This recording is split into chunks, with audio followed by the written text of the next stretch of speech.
How to send gift messages in Messenger.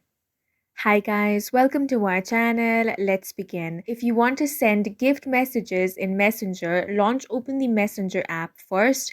Make sure that you have updated the application. If you have not done that, open up Play Store or App Store.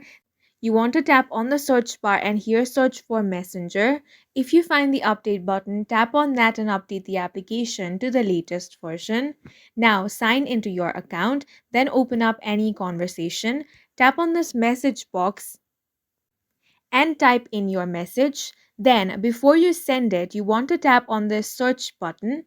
Here, you will find some send effects. As you can see, the second one is a gift message. So go ahead and tap on that. Remember that as soon as you tap on it, the message will be sent. In order to view this message, you will have to tap on the gift box and the message will be revealed.